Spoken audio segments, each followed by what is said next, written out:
안녕하십니까. 존경하는 우원식 의장님, 선배 동료 의원 여러분, 더불어민주당 부평을 박선원 의원입니다. 진실로 안 죽고 살아서 현안 질의하게 되어 꿈인지 생시인지 모르겠습니다. 이렇게 이끌어 주신 우원식 의장님께 깊이 감사드립니다.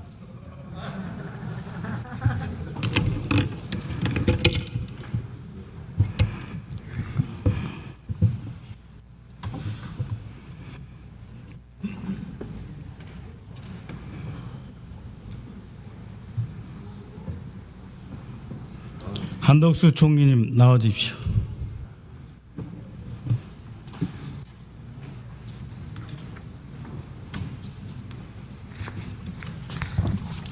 내란 주모자 윤석열이 범죄자 집단의 소굴이라고 표현한 국회에 오신 것을 환영합니다. 총리는 경찰로부터 소환 통보 받았습니까? 네, 받았습니다. 피의자 신분입니까? 피의자 신분입니다. 출석하실 겁니까? 예, 저 수사 절차에 따르겠습니다. 방문 조사 받으실 겁니까? 수사 절차에 따르겠습니다. 아무것도 아직은 정해진 게 없는 것 같습니다. 출석 요청 오면 가실 겁니까? 수사 절차에 따르겠다고 말씀드렸습니다. 모의에만 가담해도 처벌받는 것이 내란죄입니다. 지난 9월 9일 대정부 질문에서 총리는 계엄은 얼토당토 않는 얘기다. 전형적인 가짜뉴스다. 2번이나 집권했던 야당이 그런 생각한다면 국민이 분노할 거다 하셨죠. 당시 답변에 대해 어떻게 생각합니까?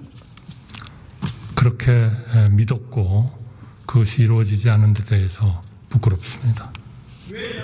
총리는 국무회의 부의장으로 헌법 제89조에 따라 국무회의를 소집하고 국방장관이 건의하는 계엄령에 대해 필요성, 대상, 범위, 기관 적어도 4가지 심의했어야 합니다.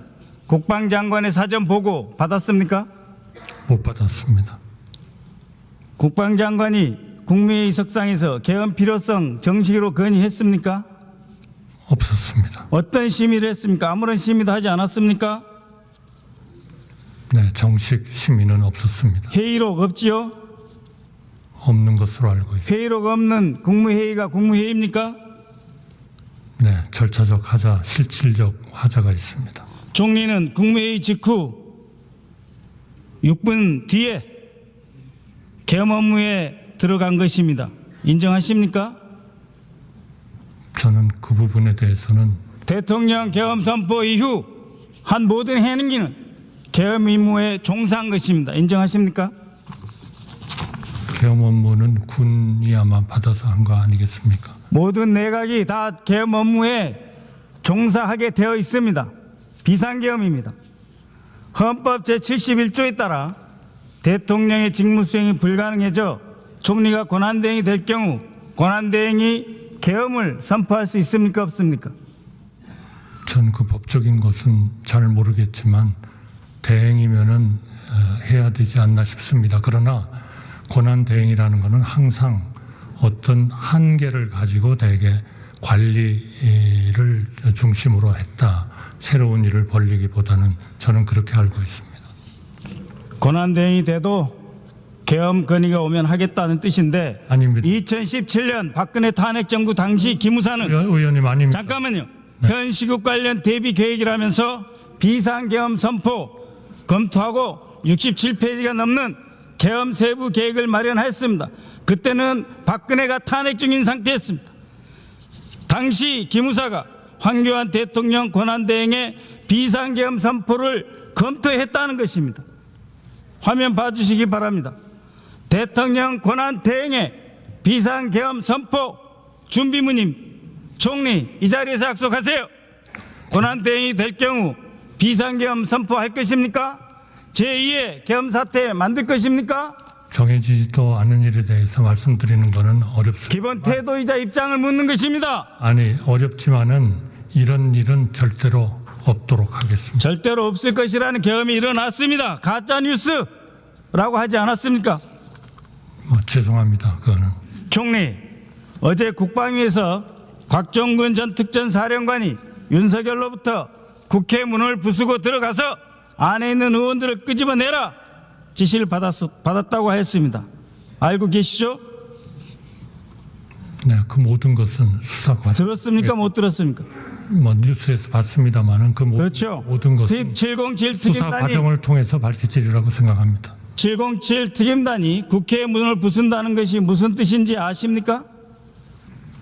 제가 그거를 추측을 하지는 않겠습니다. 수사 과정에서 밝혀지리라고 생각합니다. 사진을 봐주시기 바랍니다. 현장에서 찍힌 통로 개척용 산탄총입니다.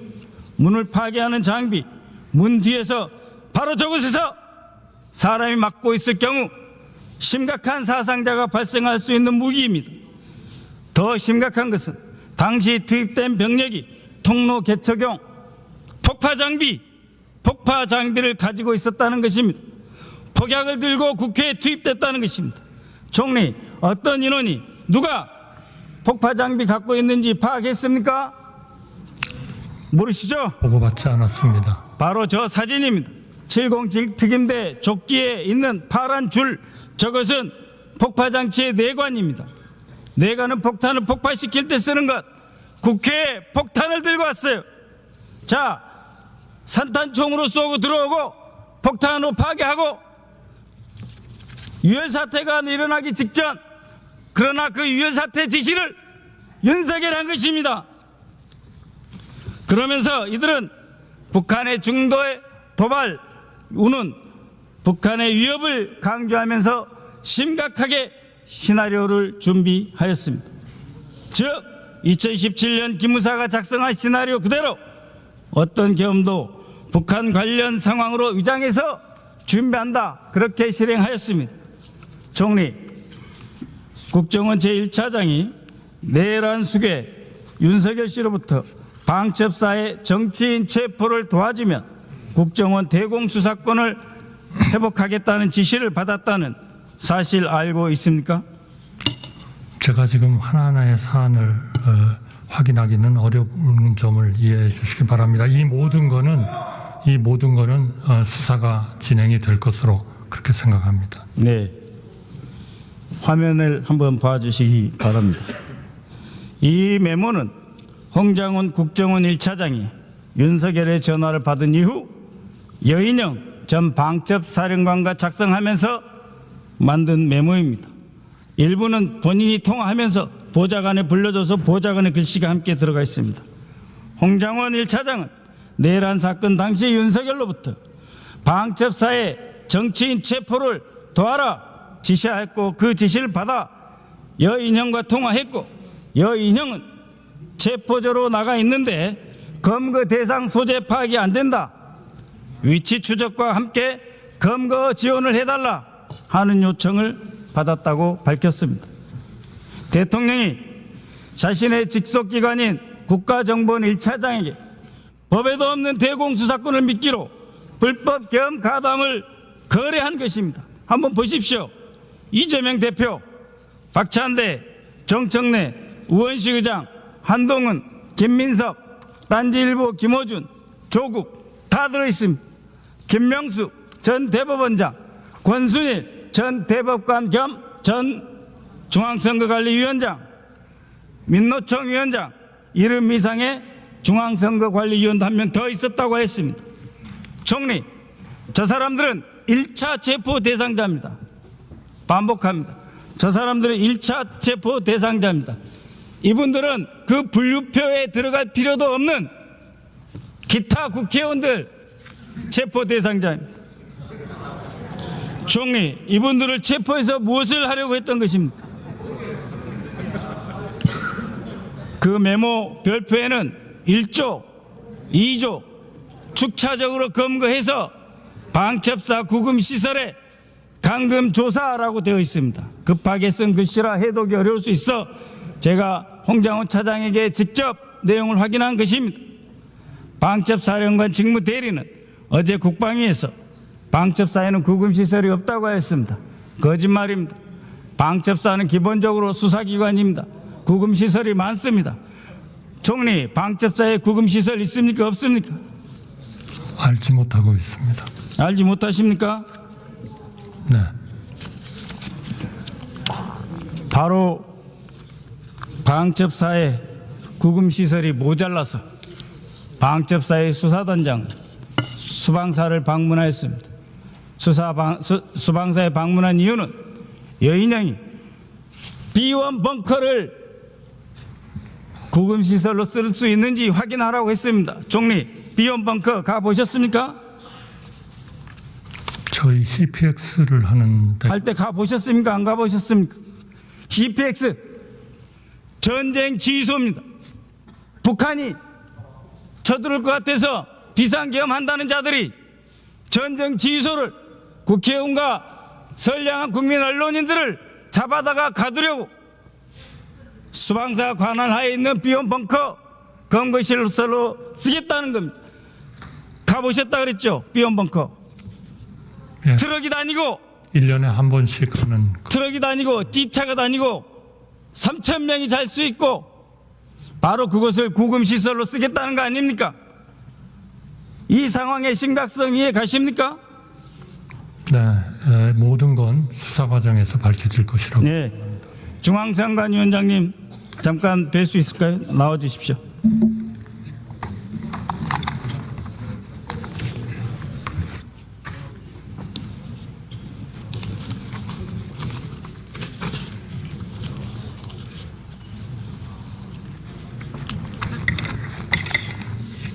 안녕하십니까. 처음 뵙습니다. 예. 김용현은 선관위 진입은 윤석열의 뜻이었다고 했습니다. 특전사령관은 민주당사, 국회, 선관위 건물 3곳, 여론조사꽃 6개의 장소를 확보하라고 지시받았습니다. 정보사령부 요원, 방첩사령부 요원이 헌법기관인 선관위 출동하여 직원을 억류하고 서버를 촬영했습니다. 어떤 심정이셨습니까? 이게 참담한 심정이었습니다. 앞으로 선관위 업무 제대로 할 수 있습니까? 열심히 노력하겠습니다. 외부 침투로 오염된 선관위 서버 앞으로 선거 관리 운영하는 데 문제 없습니까? 다시 한번 철저하게 점검하겠습니다만 절대 염려하지 않으시도록 준비를 철저히 하도록 하겠습니다. 아까 보여진 그림, 사진, 네트워크 구성을 촬영해서 외부에 전송합니다. 그러면 외부에서 선관위 서버에 침입합니다. 선관위 침입하면 선관위 전체 서버의 모든 데이터 3시간에 다 가져갈 수 있습니다. 방첩사, 정보사 3시간 20분 중앙선거관리위원회 서버 억류하였습니다. 무슨 말씀인지 이해하시겠습니까? 예, 방금 이해하겠습니다. 선관위원장께서 말씀하신 정도의 태도로는 이 민주주의의 기본 근간, 선거제도 기본 근간, 선거제도의 기반을 파괴하는 이 행위, 북한 물론이라고 보십니까? 안 보십니까? 개헌군의 중앙선거관리위원회 진입은 위헌 입법안 행위라는 점에 대해서는 아무런 의문이 없습니다. 잘 대비해 주십시오. 네.